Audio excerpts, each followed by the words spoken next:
আপনাদের নেতা জাতীয়তাবাদী দলের মহাসচিব মির্জা ফখরুল ইসলাম আলমগীর যে প্রশ্নটা তুলেছেন সেই প্রশ্ন যুক্তিসঙ্গত। আপনি সরকারে থাকবেন, আবার দলও বানাবেন। আপনি নিজে পুরুষ মানুষও বলবেন, আবার মেয়ে মানুষও বলবেন, এরকম হবে না। আপনার একটা নামের সাথে তিনটা নাম যুক্ত হবে, এরকম হয় না। অতএব দল নিশ্চয়ই আপনি করতে পারেন, যদি দল করেন, ঘোষণা দিয়ে দল করেন, নিষেধ নেই গণতান্ত্রিক দেশে, কিন্তু ক্ষমতায় থেকে দল করবেন।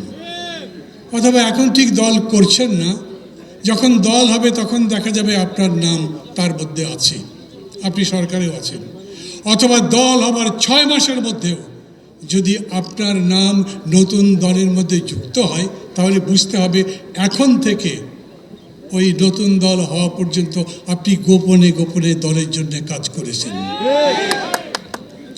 আপনি দেশকে বদলাবেন, সংস্কার করবেন, আপনি জনগণের সাথে প্রতারণা করবেন কেন?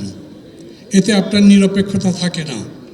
এই জন্যই মির্জা ফখরুল আলমগীর যথাযথই বলেছেন, এই রকমভাবে নিরপেক্ষতা ভঙ্গ করলে নতুন করে নিরপেক্ষ সরকারের প্রয়োজন হতে পারে আমাদের। আমরা একটা জটিল পরিস্থিতিতে পড়েছি।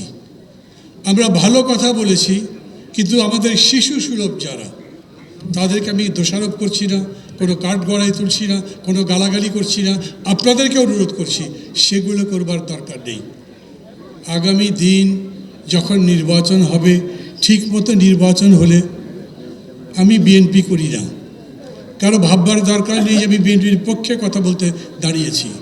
আমি একটা নতুন করে বেশি বেশি নির্বাচন চাই সেই মানুষও নই। বিরাট একটা নির্বাচন আমি করবার কথা ভাবিও না, কিন্তু আমি জানি ওই রকম নির্বাচন হলে বিপুল ভোটে জিতে আমার মনে হয় বিএনপি জিতবে। তা যদি হয়, আপনি তার প্রতিদ্বন্দ্বিতা করতে চান, করতে পারেন। কেউ তো ছিল বিএনপির সাথে, এখন নাই।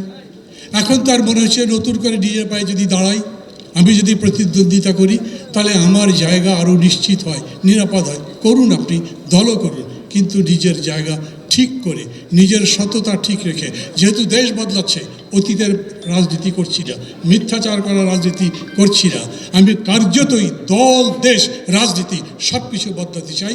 একটা সুখী দেশ করতে চাই, যেই দেশে বুক ভরে বাতাস নিতে পারবো, যে দেশে নিরাপদে ঘুমাতে পারবো, যে দেশে মেয়েরা নিরাপদে পথে চলাচল করতে পারবেন, রাস্তায় চললে প্রতিদিন 10-20টা দুর্ঘটনায় মৃত্যুর খবর শুনবো না, যেই দেশের যুবক শ্রেণী নিজেদের সুখের স্বপ্নের বদলে একেবারে মধ্যপ্রাচ্যে কিংবা ইতালিতে পাড়ি দেবার জন্যে জাহাজে করে যেতে যেতে ভূমধ্যসাগরে ডুবে যাবে না, সেই রকম দেশ বানাতে চাই।